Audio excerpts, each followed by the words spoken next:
24 अगस्त 2020। बाबा के महावाक्य है, मीठे बच्चे सदा इसी खुशी में रहो कि हमने 84 का चक्र पूरा किया। अब जाते हैं अपने घर, बाकी थोड़े दिन यह कर्म भोग है। प्रश्न है, विकर्माजीत बनने वाले बच्चों को विकर्मों से बचने के लिए किस बात पर बहुत ध्यान देना है?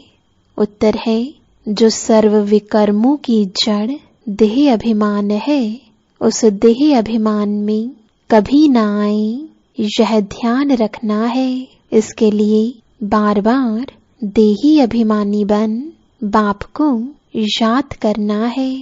अच्छे और बुरे का फल जरूर मिलता है, अंत में विवेक खाता है, लेकिन इस जन्म के पापों के बोझ को हल्का करने के लिए बाप को सच सच सुनाना है।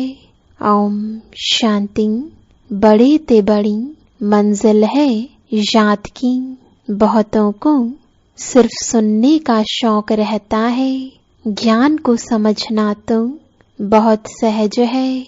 84 के चक्र को समझना है, स्वदर्शन चक्रधारी बनना है। जास्ती कुछ नहीं है, तुम बच्चे समझते हो हम अब स्वदर्शन चक्रधारी हैं। स्वदर्शन चक्र से कोई का गला नहीं काटते हैं, जैसे कृष्ण के लिए दिखाया है।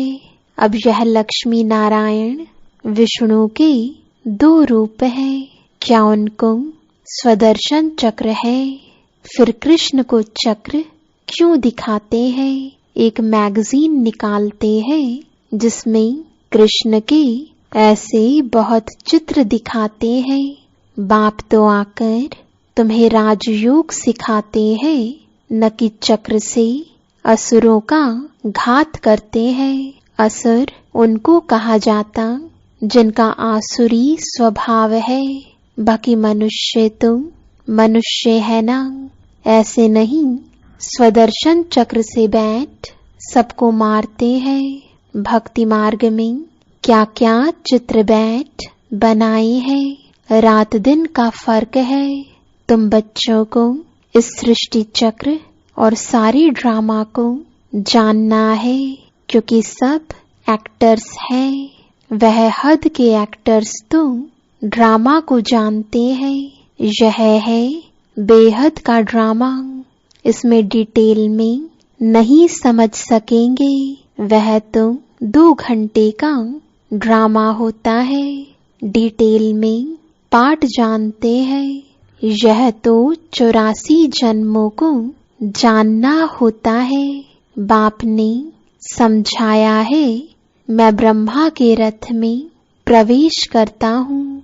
ब्रह्मा के भी 84 जन्मों की कहानी चाहिए। मनुष्यों की बुद्धि में यह बातें आ ना सके, यह भी नहीं समझते कि 84 लाख जन्म है या 84 जन्म है।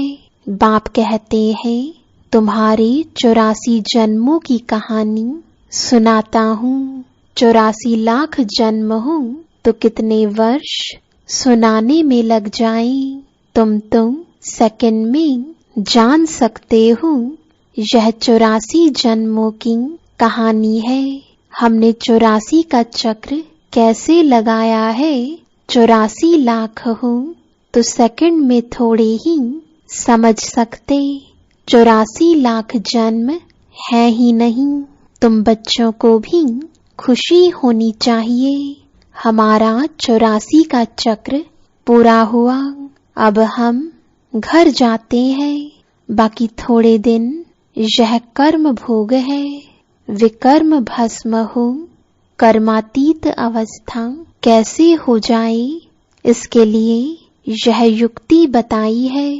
बाकी समझाते हैं, इस जन्म में जो भी विकर्म किए हुए हैं वह लिख कर दो तो बोझ हल्का हो जाए। जन्म जन्मांतर के विकर्म तो कोई लिख ना सके, विकर्म तो होते आए हैं। जब से रावण राज्य शुरू हुआ है तो कर्म विकर्म हो पड़ते हैं। सतयुग में कर्म अकर्म होते हैं। भगवान वाच तुमको कर्म अकर्म विकर्म की गति को समझाता हूँ। विकर्माजीत का संवत लक्ष्मी नारायण से शुरू होता है। सीढ़ी में बड़ा क्लियर है, शास्त्रों में कोई यह बातें नहीं है। सूर्यवंशी चंद्रवंशी का राज भी तुम बच्चों ने समझा है कि हम ही थे। विराट रूप का चित्र भी बहुत बनाते हैं, परंतु अर्थ कुछ भी नहीं जानते। बाप बगैर कोई समझा नहीं सकते। इस ब्रह्मा के ऊपर भी कोई है ना जिसने सिखाया होगा। अगर कोई गुरु ने सिखाया होता तो उस गुरु का सिर्फ एक शिष्य तो नहीं हो सकता। बाप कहते हैं, बच्चे तुम्हें पतित से पावन, पावन से पतित बनना ही है। यह भी ड्रामा में नोंद है। अनेक बार यह चक्र पास किया है, पास करते ही रहेंगे। तुम हो ऑलराउंड पाठधारी, आदि से अंत तक पाठ और कोई काम है नहीं। तुमको ही बाप समझाते हैं, फिर तुम यह भी समझते हो कि दूसरे धर्म वाले फलाने फलाने समय पर आते हैं। तुम्हारा तुम ऑलराउंड पाठ है। क्रिश्चियन के लिए तुम नहीं कहेंगे कि सतयुग में थे, वह तो द्वापर के भी बीच में आते हैं। यह नॉलेज तुम बच्चों की ही बुद्धि में है, किसको समझा भी सकते हो। दूसरा कोई सृष्टि के आदि मध्य अंत को नहीं जानते। रचयिता को ही नहीं जानते तो रचना को कैसे जानेंगे। बाबा ने समझाया है, जो राइटियस बातें हैं वह छपाकर एरोप्लेन से सब जगह गिरानी है। वह पॉइंट्स अथवा टॉपिक्स बैठ लिखनी चाहिए। बच्चे कहते हैं काम नहीं है। बाबा कहते हैं यह सर्विस तो बहुत है। यहाँ एकांत में बैठ यह काम करो। जो भी बड़ी बड़ी संस्थाएं हैं, गीता पाठशालाएं आदि हैं, उन सबको जगाना है, सबको संदेश देना है। यह पुरुषोत्तम संगम युग है। जो समझदार होंगे वह झट समझेंगे। जरूर संगम युग पर ही नई दुनिया की स्थापना और पुरानी दुनिया का विनाश होता है। सतयुग में पुरुषोत्तम मनुष्य होते हैं। यहाँ है आसुरी स्वभाव वाले पतित मनुष्य। यह भी बाबा ने समझाया है। कुंभ का मेला आदि जो लगता है, बहुत मनुष्य जाते हैं स्नान करने। क्यों स्नान करने जाते हैं? पावन होना चाहते हैं। तो जहाँ जहाँ मनुष्य स्नान करने जाते हैं वहाँ जाकर सर्विस करनी चाहिए। मनुष्यों को समझाना चाहिए, यह पानी कोई पतित पावनी नहीं है। तुम्हारे पास चित्र भी है। गीता पाठशालाओं में जाकर यह पर्चे बांटने चाहिए। बच्चे सर्विस मांगते हैं, यह बैठकर लिखो।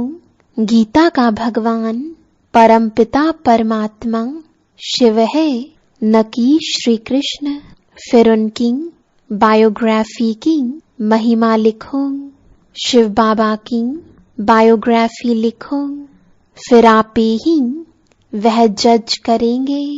यह पॉइंट्स भी लिखनी है कि पतित पावन कौन। फिर शिव और शंकर का भेद भी दिखाना है। शिव अलग है, शंकर अलग है। यह भी बाबा ने समझाया है। कल्प 5000 वर्ष का है। मनुष्य 84 जन्म लेते हैं, न कि 84 लाख। यह मुख्य मुख्य बातें शॉर्ट में लिखनी चाहिए, जो एरोप्लेन से भी गिरा सकते हैं, समझा भी सकते हैं। यह जैसे गोला है, इसमें क्लियर है फलाने फलाने धर्म फलाने फलाने समय पर स्थापन होते हैं, तो यह गोला भी होना चाहिए। इसलिए मुख्य 12 चित्रों के कैलेंडर्स भी छपवा सकते हो, जिसमें सारा ज्ञान आ जाए और सर्विस सहज हो सके। यह चित्र बिल्कुल जरूरी है। कौन से चित्र बनाने हैं, क्या क्या पॉइंट्स लिखनी चाहिए, वह बैठ लिखो।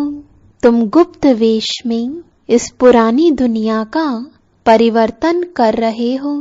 अननोन वॉरियर्स हो, तुमको कोई नहीं जानते। बाबा भी गुप्त, नॉलेज भी गुप्त।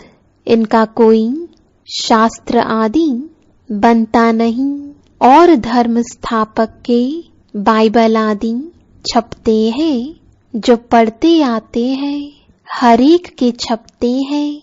तुम्हारा फिर भक्ति मार्ग में छपता है, अभी नहीं छपना है, क्योंकि अभी तो यह शास्त्र आदि सब खत्म हो जाने हैं। अभी तुमको बुद्धि में सिर्फ याद करना है।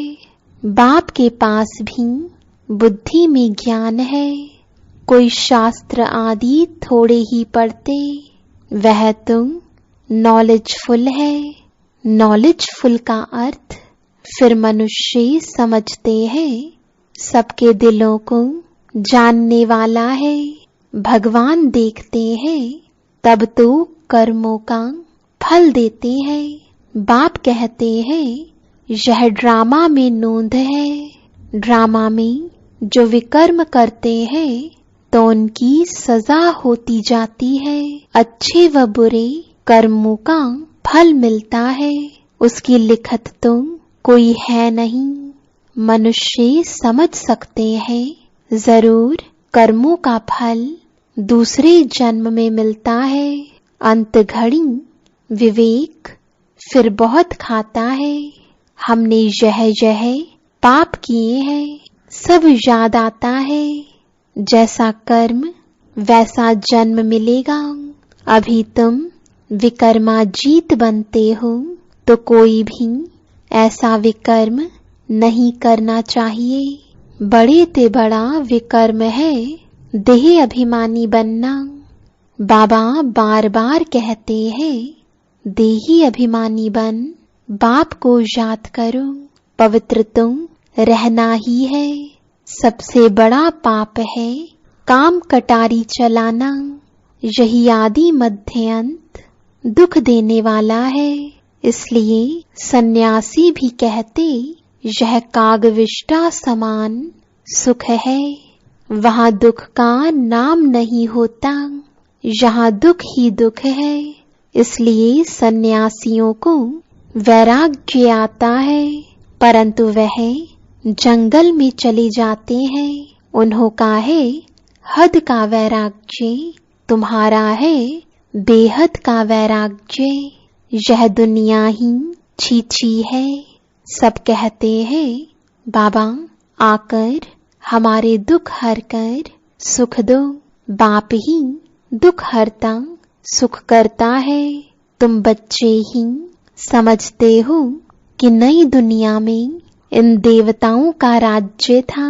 वहाँ किसी भी प्रकार का दुख नहीं था। जब कोई शरीर छोड़ता है, तो मनुष्य कहते हैं स्वर्गवासी हुआ, परंतु यह थोड़े ही समझते कि हम नरक में हैं। हम जब मरे तब स्वर्ग में जाएं, परंतु वह भी स्वर्ग में गया, वह यहाँ नरक में आया। कुछ भी समझते नहीं। तुम बच्चे 3 बाप का राज भी सबको समझा सकते हो। 2 बाप तो सब समझते हैं, लौकिक और पारलौकिक और यह अलौकिक प्रजापिता ब्रह्मा फिर है यहाँ संगम युग पर। ब्राह्मण भी चाहिए ना, वह ब्राह्मण कोई ब्रह्मा के मुख वंशावली थोड़े ही है। जानते हैं ब्रह्मा था, इसलिए ब्राह्मण देवी देवता नमः कहते हैं। यह नहीं जानते कि किसको कहते हैं। कौन से ब्राह्मण? तुम हो पुरुषोत्तम संगम युगी ब्राह्मण। वह है कलयुगी, यह है पुरुषोत्तम संगम युग।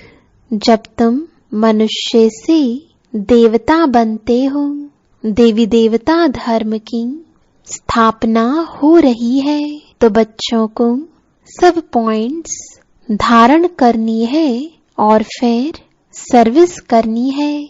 पूजा करने व श्राद्ध खाने पर ब्राह्मण लोग आते हैं, उनसे भी तुम चिट चैट कर सकते हो, तुमको सच्चा ब्राह्मण बना सकते हैं। अभी भादों का मास आता है, सभी पितरों को खिलाते हैं।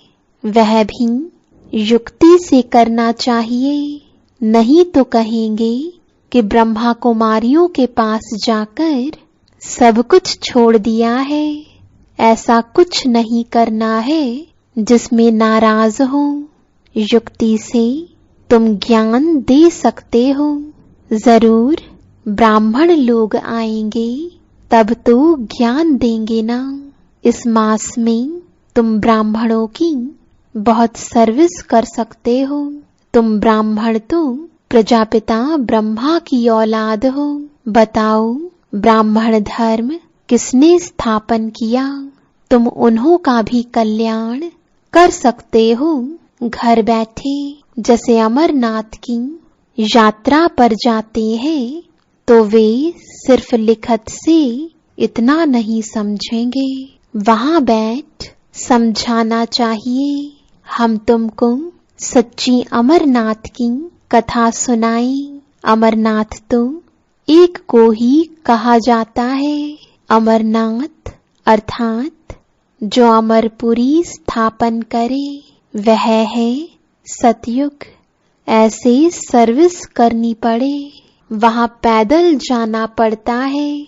जो अच्छे अच्छे बड़े बड़े आदमी हों, उनको जाकर समझाना चाहिए। सन्यासियों को भी तुम ज्ञान दे सकते हो। तुम सारी सृष्टि के कल्याणकारी हो। श्रीमत पर हम विश्व का कल्याण कर रहे हैं। बुद्धि में यह नशा रहना चाहिए। अच्छा, मीठे मीठे सिकिलदे बच्चों प्रति माता पिता बाप दादा का याद प्यार और गुड मॉर्निंग। रूहानी बाप की रूहानी बच्चों को नमस्ते। रूहानी बच्चों की रूहानी बाप दादा को गुड मॉर्निंग और नमस्ते। धारणा के लिए मुख्य सार है। पहला, जब एकांत व फुर्सत मिलती है तो ज्ञान की अच्छी अच्छी पॉइंट्स पर विचार सागर मंथन कर लिखना है। सबको संदेश पहुंचाने व सबका कल्याण करने की युक्ति रचनी है। दूसरा, विकर्मों से बचने के लिए देही अभिमानी बन बाप को याद करना है। अभी कोई भी विकर्म नहीं करना है। इस जन्म के किए हुए विकर्म बाप दादा को सच सच सुनाने हैं। वरदान है संपन्नता द्वारा संतुष्टता का अनुभव करने वाले सदा हर्षित विजयी भव। जो सर्व खजानों से संपन्न है वही सदा संतुष्ट है। संतुष्टता अर्थात संपन्नता। जैसे बाप संपन्न है, इसलिए महिमा में सागर शब्द कहते हैं। ऐसे आप बच्चे भी मास्टर सागर अर्थात संपन्न बनो तो सदा खुशी में नाचते रहेंगे। अंदर खुशी के सिवाय और कुछ आ नहीं सकता।